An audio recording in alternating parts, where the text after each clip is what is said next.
awal-awal memang kami ini khawatir ya, takut. Karena ketika bekerja sama dengan Gen Z ini kita tidak punya kendali.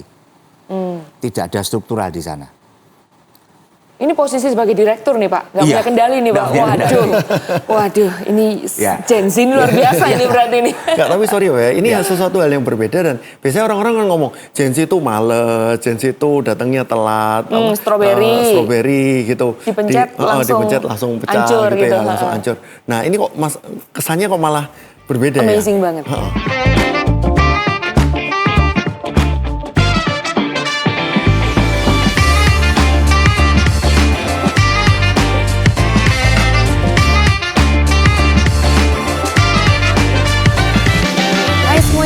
Welcome back to Marketplace Wisdom bersama saya Ivana dan Fandi. Hai.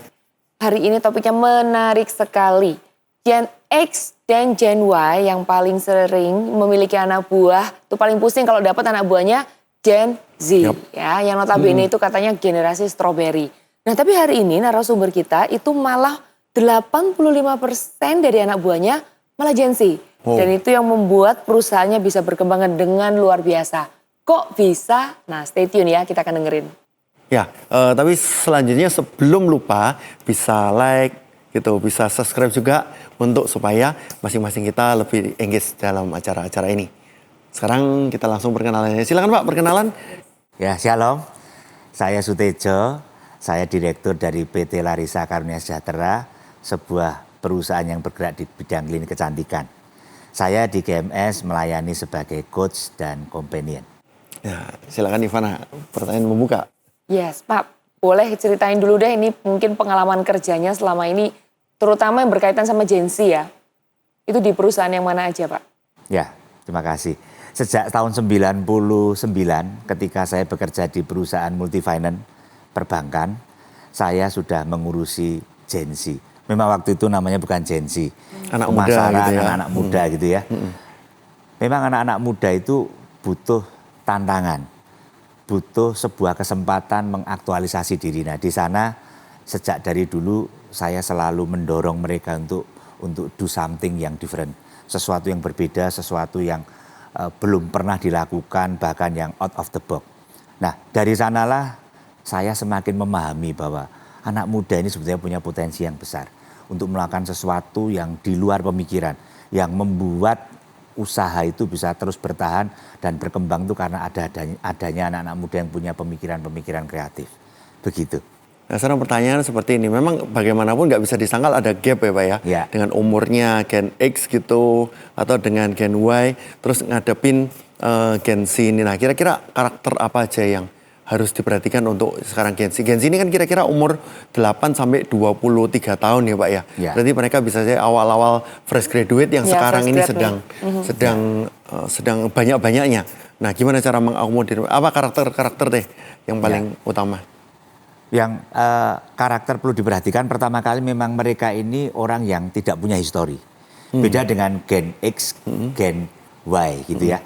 Mereka ini punya pengalaman, punya yang namanya prestasi kerja.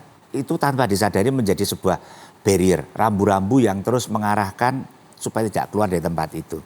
Nah, anak-anak Gen Z ini, mereka ini tidak punya histori. Mereka ini orang yang sejak lahir sudah dunianya digital. Mereka ini uncontact, tidak ada relasi langsung dengan orang. Mereka mencari sesuatu dari gadgetnya. Mereka menimba ilmu dari gadgetnya, berinteraksi dengan gadget. Sehingga berbeda secara prinsip. Orang-orang Gen X, Gen Y itu menggunakan pikiran, orang-orang Gen Z itu menggunakan visual. Ini yang sangat membedakan. Sehingga mereka ini punya imajinasi yang tinggi, yang kadang tidak terstruktur. Nah, para generasi X dan Y ini memang butuh menjembatani. Memang bisa kasih contoh nggak Pak? Ini maksudnya case yang pernah Bapak temuin bahwa di mana yang Gen X-nya ini pakai pikiran, tapi yang Gen Z-nya ini yang visual gitu. Maksudnya contohnya tuh kira-kira seperti apa nih Pak? Nah, contoh realnya ya, ketika kita ini mau membuat sebuah proyek, pasti ada alur struktur yang sedemikian jelasnya top down dari atas ke bawah. Ya, prosedural gitu ya. Sementara kalau Gen Z ini mereka ini betul-betul mengeksplor Sesuatu yang mau diadakan tuh mereka selalu mencari yang baru, yang berbeda, yang lebih baik, yang kadang belum pernah dilakukan orang. Nah ini yang kadang membuat generasi X itu deg-degan gitu ya.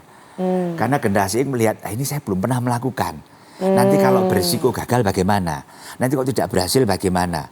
Biaya yang sudah diinvestasikan seperti apa? Sementara Gen Z ini justru dia tuh kepengen tampil beda. Sesuatu yang belum pernah ada. Nah, awal-awal memang kami ini khawatir ya, takut. Karena ketika bekerja sama dengan Gen Z ini kita tidak punya kendali. Tidak ada struktural di sana. Ini posisi sebagai direktur nih Pak, nggak Iya, punya kendali nih Pak. nggak punya Waduh, ini Ya. Gen Z ini luar biasa ini berarti ini. Enggak, tapi sorry ya, ini sesuatu hal yang berbeda dan biasanya orang-orang kan ngomong Gen Z itu males, Gen Z itu datangnya telat, strawberry gitu. Dipencet langsung pecah hancur gitu ya, gitu. langsung hancur. Nah ini kok kesannya kok malah berbeda Amazing ya. banget. Hal-hal yang disampaikan tadi itu betul bahwa mereka ini disiplin itu ditentukan dari passionnya mereka. Kalau mereka passionate, mereka itu bisa datang lebih awal, bekerja lebih banyak dari yang kita Rela minta. lembur juga Iya. ya. Mereka timeless kalau sudah seperti itu. Kadang kami heran ya, saya pulang dari kantor jam 5:30, jam 6, mereka ini masih live. Mereka ini masih on, kayak begitu. Sementara orang-orang yang bekerja generasi X, generasi Y, itu mereka ya 9 to 5. 9 to 5, Nah, Tango. ya. Sementara kalau anak-anak ini kadang mereka ini pulang jam 10, jam 11. Selama passionnya mereka dapat, mereka itu justru berkreasi. Contoh kami ini sekarang mengerjakan segala sesuatu menggunakan project base. Jadi tidak lagi secara struktural, tetapi secara tata laksana. Siapa orang yang kompeten di bidang itu yang memegang pekerjaannya. Bisa jadi dia membawai atasan secara struktural. Nah disinilah para Gen Z ini bisa betul-betul mengeksplor apa yang menjadi pemikirannya, ide-ide kreatifnya. Di sanalah mereka punya arena bermainnya. Di sanalah mereka bisa berkomitmen, bahkan mereka itu bisa memberi lebih dari yang diminta. I see. Terus mereka ini sorry bisa. Pak, saya potong. Posisi setinggi apa yang pernah Bapak kasih ke Gen Z? Kalau Gitu. Gen Z ini memang rata-rata mereka belum ada yang menjabat manajer saat ini. Mereka menjadi asisten manajer. Tapi kalau di project mereka bisa membawai manajer, bahkan kadang general manager pun berada di bawah dia di project. Oh. Project yang dimaksud ini seperti apa Pak? Project contoh nih, kita ini sekarang punya project live. Ya, jadi penjualan online menggunakan live. Live di Shopee, live di Instagram kayak begitu. Nah itu project. Dan dalam project itu ketua projectnya adalah para Gen Z. Karena mereka yang kompeten di bidang itu. Yang lebih ngerti ya. Iya. Nah bisa jadi di situ secara strukturalnya ada manajernya. Kalau ikut di project itu, manajer itu harus mengikuti apa yang Gen Z lakukan. Ini yang di awal nggak mudah. Nah nanti kalau ada sesuatu yang mau dilakukan sebagai perbaikan, feedback, meeting di struktural, bukan di situ. Nah inilah yang terus saya lakukan, sehingga akhirnya para Gen Z ini mereka mendapatkan arena bermainnya. Playgroundnya itu ya. Ya, arena mengaktualisasi diri itu di sana. Sehingga mereka ini betul-betul bisa all out. Dan pertumbuhannya eksponensial loh. Ini yang kami rasakan. Something new ya. Iya. Something Jadi new. pendekatannya multidimensi ya. Di satu Ya. sisi strukturalnya tetap jalan sebagai Ya. company, Ya. tapi satu sisi juga ternyata ada dimensi baru yang diciptakan yang tetap sebenarnya relate, tapi juga satu sisi memberikan mereka kebebasan. Ya. Saya sebenarnya pernah dengar kalau Gen Z itu nggak bisa langsung dikasih tahu ini A sampai Z gitu ya katanya Ya. nih makanya Ya, di ya, cross check ya. Gen Z itu cuman bisanya ya udah ini A B C kamu kerjain dulu. Habis selesai A B C terus habis itu baru ini loh D E F gitu, baru mereka akan ngerjakan lagi. Mungkin project base-nya seperti itu atau Ya. gimana Pak? Jadi kalau anak-anak Gen Z itu mereka tidak suka sesuatu yang terlalu jelimet gitu ya. Mereka tuh pengennya simple. Terus mereka tuh harus tahu mengapa saya harus melakukannya. Untuk apa saya melakukan itu. Harus tahu why-nya Ya, why-nya. gitu ya. Supaya mereka bisa berkomitmen dan punya alasan yang kuat untuk melakukan itu, mereka harus tahu kenapa saya harus melakukan itu. Terus apa manfaatnya. Nah kalau itu sudah dapat, mereka ini terus diberi tanggung jawab. wah itu jalannya luar biasa loh. Pak boleh spill dikit nih Pak. Ya. Untuk misalnya kayak tadi ya, mempercayakan Gen Z untuk menjadi kepala proyek itu. Ya. Duitnya kira-kira berapa? Apa sampai miliaran gitu Pak? Iya, betul. Ya, wow. Wow. Jadi proyek yang saya berikan ini sekarang sudah hampir tembus di angka 1,5 M per bulan. Ya, itu satu kepercayaan yang luar biasa loh Pak bagi Gen Z untuk handle proyek segede itu ya. Gitu. Jadi mereka ini betul-betul orang yang all out ya. Menarik. Nah tugas manajernya itu rutin, weekly kasih report ke saya. Supaya saya bisa tahu di e-commerce yang mana meningkat luar biasa, apa yang meningkat di sana, bagaimana peran Gen Z itu di sana. Dan akhirnya mereka ini engage sekali ya dan mengeksplor yang merekrut influencer, KOL, dan mereka yang mencari mereka. Bahkan mereka itu menunjukkan yang ini cocoknya seperti ini, caranya begini. Bahkan mereka mengajukan, Pak, ini kita dalam proyek menuju 24 hours live. Saat ini 18 hours. Menuju sampai 24 jam ini. Mulai start per awal Oktober dan saya okein. Karena menuju 2 miliar. Wow, per bulan ya? Per bulan. Ya, berarti ya 24 miliar setahun loh Ibu. Menjadi satu bagian yang itu hanya menjadi salah satu bagian yang dikerjakan oleh Gen Z. Pak, ini tadi kan ngomongnya soal online nih gitu kan ya. Kan memang itu keahlian mereka gitu. Nah saya penasaran nih, Gen Z kalau mengerjakan sesuatu yang di luar online Pak, bisa nggak dia shine bright seperti itu? Karena kita tahu kalau Gen Z itu kan memang dari kecil udah sangat familiar dengan gadget gitu kan ya. Saya penasaran nih, apakah Gen Z ini bisa dipercaya di luar dari hal-hal yang berkaitan dengan online? Bisa. Bisa juga. Contoh ini, contoh kita ini juga sedang melakukan upaya penyeimbang antara online dan offline. Bagaimana di bisnis ini supaya tidak menghadapi kompetitor yang tidak terlihat. Kompetitor sekarang ini bukan yang terlihat fisik saja, tetapi yang justru tidak terlihat, para online. Nah bagaimana saya meminta para Gen Z itu mengaktifkan offline dengan membangun kolaborasi networking. Dengan para mitra, para merchant, itu mereka betul-betul luar biasa loh. Kita target dalam seminggu itu ada 20 prospek calon merchant, calon mitra kerjasama. Itu kita punya rumus 10-3-1 lah. Jadi 10 orang yang diprospek, 3 merespon, 1 deal. Jadi kalau 20 berarti mereka 20 prospek, 6 merespon, 2 deal dalam seminggu. Mereka aktif sekali dan salah satunya beberapa tempat-tempat kekinian, contoh ini, entah itu nail art, entah itu coffee, entah itu supplier retail, itu kadang karena anak-anak muda ini, Gen Z ini, itu mereka ini bahkan bisa align, mereka ngobrol nyantai, dikasih free, dan mereka ini saling berinteraksi intens. Satu tempat itu bisa bertransaksi puluhan juta dalam sebulan. Nah ini yang terus kami duplikasikan dan mereka ini yang saya kirim ke area-area untuk menularkan. Mereka ini para best practice di bidangnya. Mereka itu menjadi role model. Mereka ini menjadi sesuatu yang diduplikasi. Karena kami selalu menerapkan bahwa learn from the best yang kita punya. Kita kirim mereka ke cabang-cabang, kadang di area. Mereka yang mengajarkan, menularkan. Membuat steppingnya, saya hanya bilang, tapi ingat ya, tidak hanya stepping. Coba kita pelajari apa karakter dan emosinya, sehingga mereka melakukan. Akhirnya mereka pun punya emosi masing-masing. Disinilah Gen Z itu ternyata tidak hanya di online. Mereka yang penting diberikan ruang untuk mereka mengaktualisasikan mereka punya passion dan skillnya. Ya itu kan tetap di sales sama marketing ya, tapi bagaimana dengan pekerjaan yang rutinitas yang seakan-akan boring, finance, di produksi gitu ya. Nah itu gimana Pak? Memang saat ini yang sifatnya sesuatu yang rutin dan monoton itu tidak challenging buat mereka. Padahal kan jujur perusahaan juga butuh mereka kan Pak. Ya. Maksudnya butuh tenaga kerja dan sekarang ini Gen Z lagi mulai banyak. Nah itu gimana Pak cara mengakomodir mereka? Ada yang contoh ini di bagian pengiriman ya, di bagian delivery, Gen Z juga banyak pegang peran. Contoh ketika kita bekerja dengan salah satu bisnis yang delivery gitu ya. Logistik ya? Ya, logistik. Itu juga ada Gen Z yang saya taruh di sana. Karena kebetulan sekarang kalau saya ketemu dengan perwakilan-perwakilan dari mitra bisnis, rata-rata kepala 3 usianya.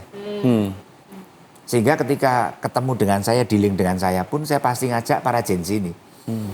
Sehingga kita dapatkan mitra-mitra sekarang kerjasama untuk delivery, untuk logistik itu juga dari Gen Z loh. Mereka intens sekali. Termasuk kami sedang merekrut vendor software untuk memudahkan platform Gen Z yang dealing.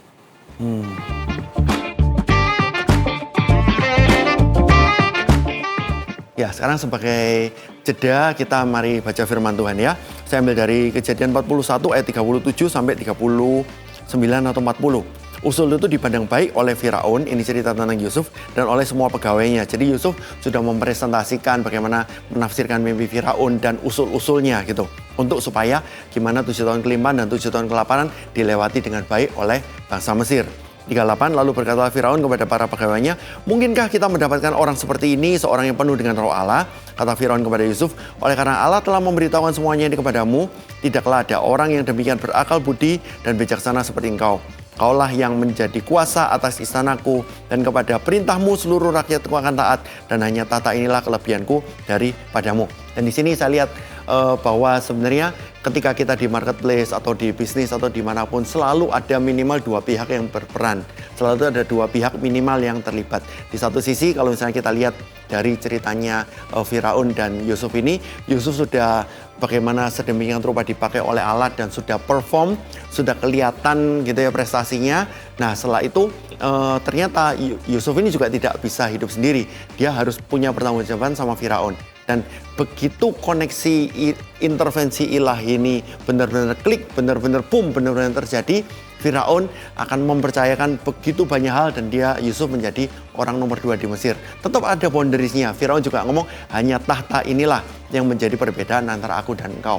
Nah, di sini bisa kita lihat sebenarnya Yusuf harus punya satu prestasi, Yusuf harus punya KPI, harus punya satu performance yang sedemikian rupa luar biasanya sehingga dia bisa attract di hatinya dan pikirannya Firaun. Gitu. Tapi Firaun juga harus punya satu kesempatan untuk mempercayakan segala sesuatunya kepada Yusuf dan akhirnya gini. Jadi yang satu punya supply, yang satu punya demand. Bukankah itu juga satu hal yang sederhana yang ada di hukum pasar atau hukum marketplace. Tapi juga dibutuhkan satu kepercayaan. Firaun memang barusan kenal sama Yusuf dan rekomendasi juga sangat-sangat singkat oleh juru minuman.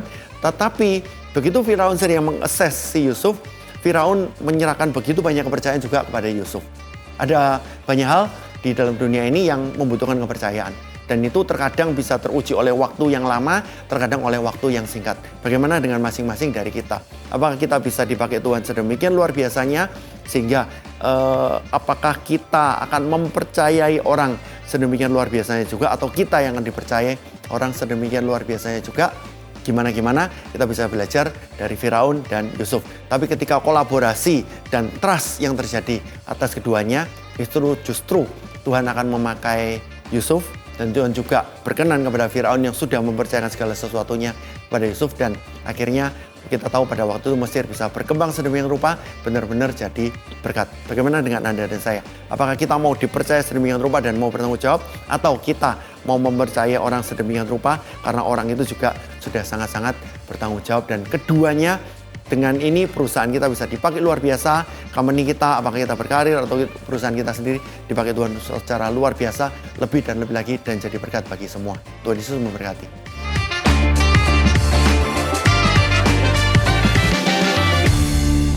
Itu dunianya mereka ya, kalau udah ngomong platform dan sebagainya. Artinya dealing ini dalam arti untuk mempermudah pekerjaan ya.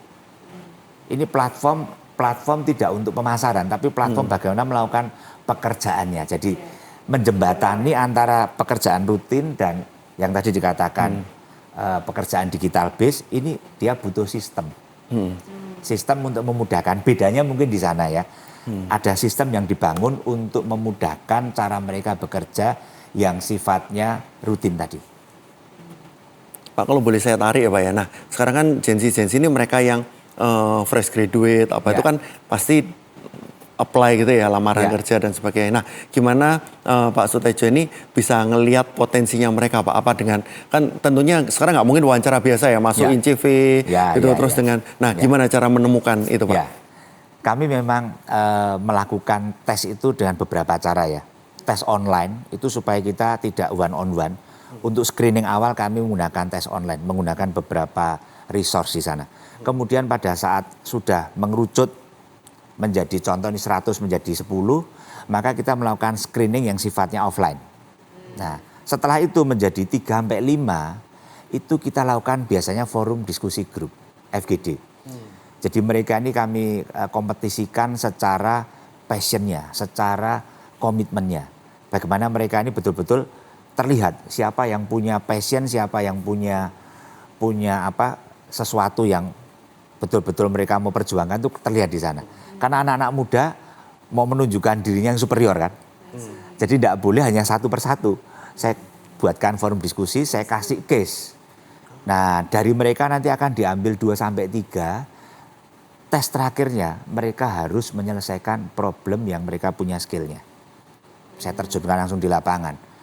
Mereka yang punya kemampuan digital marketing, saya langsung minta mereka berjualan. Mereka yang punya kemampuan desain grafis, langsung saya membuatkan flyer, poster. Mereka yang punya kemampuan video, langsung saya suruh membuatkan company profile dan sebagainya. Nah, dari sana kita langsung tahu, oh ini the right man, oh ini the right man. Nah sekarang itu ya, tambahin lagi ya. Kan orang-orang sekarang atau Gen Z bilang passion dulu atau skill dulu gitu Pak. Nah bagi Bapak akan ngelihat yang mana nih? Gitu, apakah passion dulu atau passionnya atau skillnya Pak? Kalau saya passionnya ya. Nah tapi tadi kan bilangnya melihat skillnya di mana di mana gitu. Nah apakah skill passion itu bukan berarti orang tidak punya skill ya. Tapi yang membedakan orang yang passionate dengan yang hanya skill saja itu yang membuat seseorang tuh dunia better. Dunia beda, resultnya pun beda. Nah kalau orang hanya punya skill, itu nanti ketika kepentok dengan yang namanya problem, dia biasanya bisa patah. Tapi kalau orang punya passion, dia akan terus mencari cara bagaimana dia menyelesaikan, bagaimana dia memberikan hasil yang luar biasa di sana. Jadi bagi saya passion itu nomor 1 ya. Jadi menemukan passionnya mereka dulu gitu ya. Mereka mau do extra mile jadi untuk... Kerja tugasnya Gen X and Gen Y-nya ini ya untuk melihat wah anak ini passionnya di mana dan menaruh dia di tempat yang tepat untuk bisa mengaktualisasi diri mereka. Dan memang akan rela sampai lembur-lembur sampai timeless tadi ya yang diomongin ya. Udah nggak jadi strawberry berarti di situ ya. Nah, sekarang saya mau tanya nih Pak, satu lagi. Pengaruh dari teman-teman kan seringkali juga kita dengar ya, saya di otomotif juga beberapa sempat dengar orang misalnya udah kerja gitu ya, katakanlah kerja di tempatnya Bapak gitu ya, dengan gaji sekian yang sudah disepakati.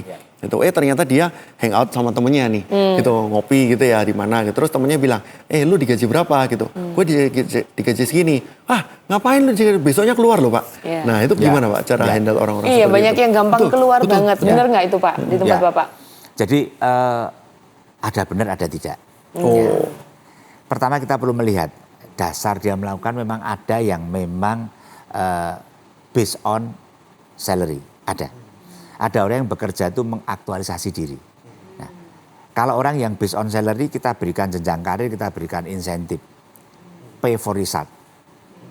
Tapi kalau orang yang mengaktualisasi diri, dia itu mau belajar mengeksplor sesuatu, apalagi ketika dia berasal dari keluarga yang mampu, itu aktualisasi diri sebuah tempat dia bisa menunjukkan bahwa dia mampu itu lebih proudly dibanding dari salary. Jadi kita menyeimbangkan. Bukan berarti yang mereka mencari aktualisasi diri tidak kita berikan sesuatu yang pantas mereka terima. Challengingnya itu adalah ada beberapa macam yang kita bisa berikan. Satu memang gaji harian, gaji bulanan. Kemudian ada yang sifatnya insentif, ada yang sifatnya bonus, ada yang sifatnya bahkan ke depan, ada yang sifatnya dividen. Orang menerima bagian dari hasilnya. Dari proyek-proyek tadi ya Pak ya? Proyek-proyek itu. Nah, itu challenging memang. Saya mau nanya langsung nih, ini sekarang kita recording di September 2024 ya. Menurut Pak Sutedjo kira-kira Gen Z itu digaji berapa sih sehingga dia merasa, oh saya layak untuk tetap bekerja di tempatnya Pak Sutedjo? Gitu.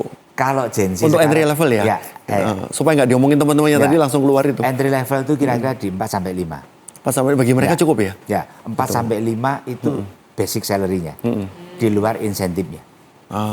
Total Pak kira-kira take home pay-nya yang sangat ya bukan sangat nyaman tapi minimal bagi dia ini passion saya, terus saya di take home pay segini, saya akan mempertahankan ini mati payahnya, terserah teman saya mau ngomong apa saya tetap mau karena passion saya di situ. Rata-rata di 7 sampai 8 ya. 7 sampai 8 cukup ya.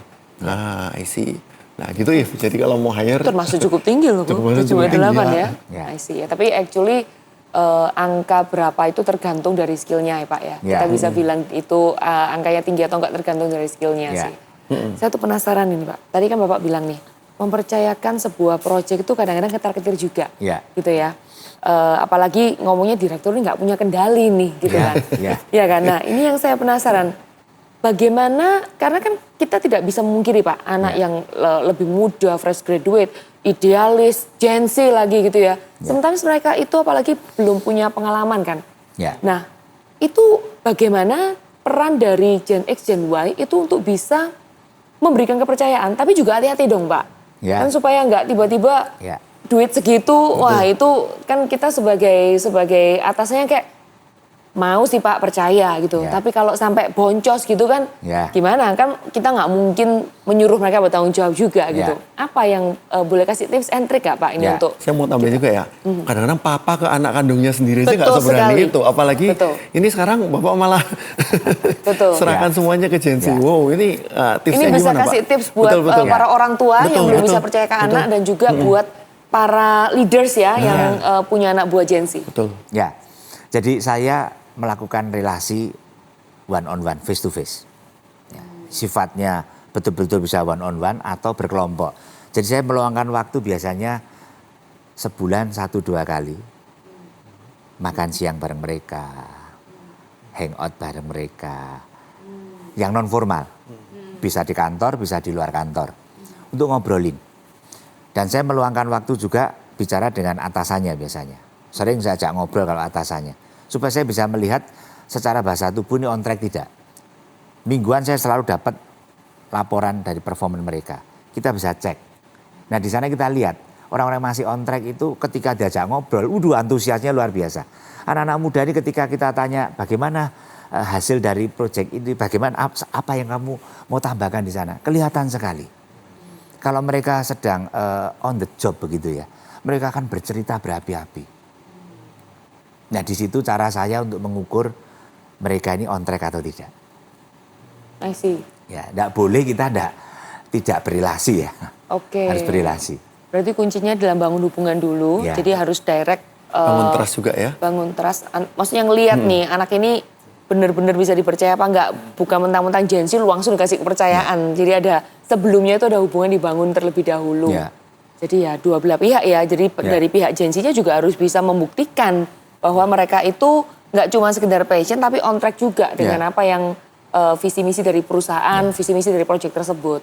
Tetapi dari yang generasi yang di atasnya juga harus berani memberikan kepercayaan. Jadi dua belah pihak ini kok, nggak bisa salah satu.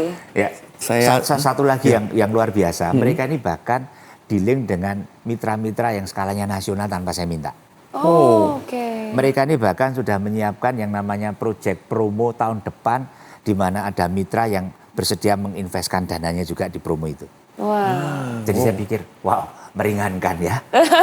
Enak ya Pak ya jadi kerjanya. Proyek tahun depan bulan Januari sudah promo besar aja, itu ada mitra yang menginvestkan biaya promonya. Ya. Pak ini pertanyaan terakhir ya Pak ya, kita memang ada limit waktu. Nah gimana sekarang mungkin plan-nya Bapak untuk mereka-mereka yang sudah dipercaya dari kepala-kepala proyek ini ya, yang mungkin handle 24 miliar sebulan nih nantinya, itu mereka akan untuk regenerasi kepemimpinan berikutnya, untuk jenjang yang di struktur yang lebih tinggi. Nah itu gimana Pak caranya memindahkan dari dimensi proyek ini ke dimensi yang struktur tadi? Ya, saya biasanya melihat capacity ya. Orang yang punya kapasitas lebih kita bisa enlarge pekerjaannya. Sebelum kita ini men-challenge mereka untuk naik ke jenjang karir lebih tinggi, biasanya tambahin pekerjaan. Kemudian saya tambahkan kadang pekerjaan yang tidak relate dengan yang dia lakukan. Bagaimana cara dia meresponi. Kalau memang dia oke, kita akan promosikan nanti. Saya akan bicarakan bahwa karir path-nya begini, kamu kepingin ambil yang mana. Memang ada yang mereka betul-betul mau berkarir di perusahaan. Ada yang mereka itu bercerita ke saya tuh kepengen nanti jadi konsultan saja Pak. Saya kepengen jadi partner, ada. Dan saya beri kebebasan mereka.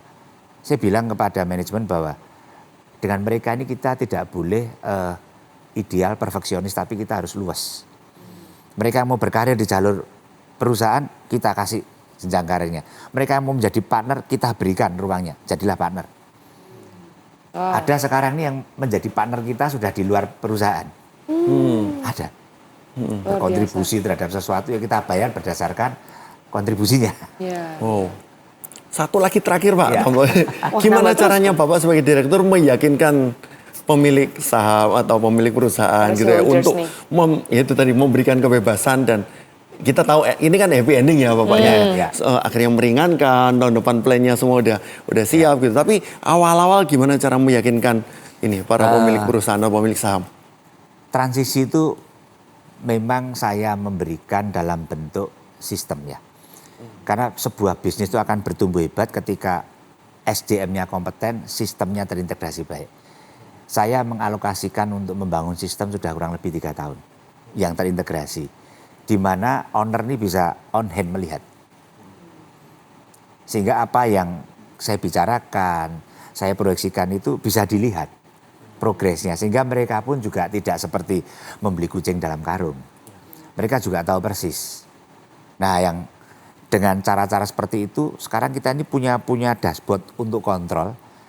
Ada bagian naik, mana yang turun. Yang turun itu para kepala cabang pun sudah ngerti. PS-nya dipanggil, kenapa? Oh overload, terus strateginya apa. Sehingga akhirnya bisnis itu bisa sustain dan bertumbuh. Itu yang membuat akhirnya owner ya oke. Kan saya mengatakan bahwa mungkin 5-10 tahun ke depan, para direktur itu kepala 3 loh umurnya.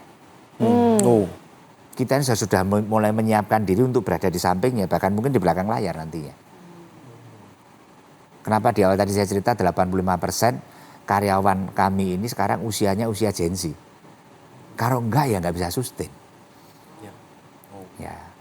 Jadi cara memberikan kepercayaannya, membuatkan sistem untuk kontrol. Sehingga transisi terlihat. Terus memilih SDM. Dan value itu atau revenue itu enggak bisa bohong. Mulai bertumbuh. Di awalnya pasti struggle Pak. Di awalnya kita melihat merubah ada Gen Z masuk tuh ya. Ya berapa lama Pak masa transisinya ini? Betul. Kurang lebih 3 bulan, 6 bulan ya. Masih termasuk oke loh. 3-6 bulan, wah. Itu sempat anjlok banget atau cuman turun dikit? Ya. Karena memang kita jagain dulu ya. Sebelum kita membuat sesuatu yang berisiko, itu saya pasti sudah siapkan pengaman untuk sustainnya dulu. Supaya ini tetap berjalan sambil kita mencoba memasukkan. Tidak boleh mereplace ya. Tidak boleh. Jadi harus ada sesuatu yang core-nya ditahan dulu, baru yang baru dimasukkan. Sehingga kalau ini tidak berhasil tidak menggoyang ini. Tapi kalau ini berhasil menjadi scale up kayak begitu. Masih. Aduh ini kayaknya nggak pengen berhenti nih. Tapi waktunya udah merah semua. Karena mungkin kita ini saya ini generasi X akhir, Ivana mungkin gen Y awal. Jadi mungkin kita juga pengen ini untuk diaplikasikan di tempat kita kan. Bener banget. So saya kalau misalnya kita di sini aja terberkati dan ingin belajar banyak, apalagi yang di rumah atau dimanapun Anda berada ya, saya percaya pasti terberkati banget dengan yang di-sharing oleh Pak Sutedjo. Thank you buat waktunya, buat sama-sama. Ilmunya. Ini dirangkum ini ya. Selama ini yang menjadi momok nih para Gen Z, kekhawatiran Gen Z ini menjadi momok bagi para Gen X dan Gen Y. Ternyata kita salah lihat nih kok ya. Bisa jadi dari kita tuh banyak yang salah lihat. Mereka tuh adalah kekuatan. Asal kita bisa menggerakkan mereka, menempatkan mereka, memperlakukan mereka dengan cara yang tepat. Jadi nggak usah khawatir para Gen X dan Gen Y kalau misalnya dapat anak buah Gen Z, nah jangan khawatir ya. Setelah mendengarkan sharing hari ini saya percaya nanti omsetnya malah berkali-kali lipat nih ya seperti yang dialami oleh Pak Sutedjo. Malah bisa jadi tenang tahun depan beres semua ya. Iya, enak banget ini. Cuman tadi saya satu hal yang menarik nih Pak yang dijelaskan Pak Sutedjo. Ketika ditantang nih ya, bagaimana sih melihat para Gen Z ini bisa diangkat lebih nggak gitu kan? Itu adalah ketika ditambahin sebuah pekerjaan, sebuah responsible baru, mereka tuh nggak nolak. Mereka itu malah mau explore dan menerima. Nah ini tips juga ya buat para yang sekarang mungkin para Gen Z gitu. Jadi kalau ditambahin kerjaan tuh jangan, aduh bukan bagianku, aduh. nggak tahu loh itu ternyata siapa tahu bahwa itu adalah kunci, itu adalah jalan, Anda dipercaya dengan kapasitas yang lebih besar. Yep. Oke. Sekarang kita minta Pak Sutedjo untuk mendoakan. Mungkin sekarang untuk business owner atau mungkin untuk manajer middle gitu yang lagi menghadapi Gen Z nih dengan menangis gitu. Atau kalau nggak itu yang masih takut-takut gitu ya. Terus anak buahnya pada udah mulai menua gitu. Ini gimana kekhawatiran untuk sustainable bisnisnya atau untuk perusahaannya. Mungkin gitu. doakan Gen Z juga ya Go ya. Ya betul. Jadi ada dua gitu ya. Ya silakan Pak. Mari kita berdoa ya. Bersyukur dan berterima kasih ya Tuhan Yesus. Pagi hari ini kami boleh bersama-sama mendengarkan apa yang Tuhan mau melalui hamba-Mu sampaikan ini. Saat ini kami mau berdoa untuk para business owner ya Tuhan. Yang di dalam usahanya memiliki karyawan-karyawan di usia-usia yang muda, yang lebih dikenal dengan Gen Z. Tuhan kiranya melalui Marketplace Wisdom pagi hari ini, Tuhan berikan hikmat kepada para business owner ini. Bahwa anak-anak muda ini merupakan potensi-potensi masa depan. Mereka itu bisa menjadi mitra kerja yang luar biasa. Ketika para business owner maupun CEO-CEO yang mewakilinya boleh memberikan ruang, boleh memberikan kepercayaan, boleh memberikan proyek-proyek yang sesuai dengan kompetensinya, yang sesuai dengan passionnya, boleh membangun hubungan yang intens. Sehingga mereka ini diberikan kepercayaan untuk melakukan aktualisasi dirinya. Maka kita akan melihat bahwa anak-anak muda ini boleh menjadi masa depan yang luar biasa bagi perusahaan-perusahaan yang dimiliki. Hamba-Mu juga berdoa untuk para generasi Z ya Tuhan. Mereka ini generasi-generasi anak panah. Di tangan pahlawan mereka ini akan melesat luar biasa. Mereka akan boleh memberkati generasi-generasi berikutnya. Di usia mereka Tuhan akan pakai luar biasa. Tuhan akan berikan kesempatan-kesempatan luar biasa untuk mereka membangun masa depannya. Melalui usahanya, melalui pekerjaan di mana mereka ditempatkan di perusahaan. Mereka boleh bekerja sama dengan para pimpinan yang sudah ada terlebih dahulu. Mereka boleh saling bahu-membahu dan mereka boleh menerima kepercayaan. Mereka bisa membuktikan bahwa anak-anak muda ini bukan anak-anak muda yang malas, tetapi anak-anak muda yang boleh membawa pertumbuhan bisnis yang luar biasa sehingga nama Tuhan dipermuliakan. Demikian kami berdoa bersama-sama untuk para owner dan para generasi Z ini. Ketika mereka bersatu, mereka bekerja sama, maka pertumbuhan yang di luar pemikiran akan terjadi. Tuhan akan memberkatinya. Demikian doa yang jauh dari sempurna ini hamba-Mu panjatkan hanya di dalam nama Tuhan Yesus. Haleluya. Amin. Amin. Thank you Pak Sutedjo. Sama. Oke, saya berdoa semoga ini para Gen X dan Gen Y tenang ya, para Gen Z juga bisa. Ini udah kita nggak boleh panggil mereka generasi strawberry nih kok, udah ganti berarti ya.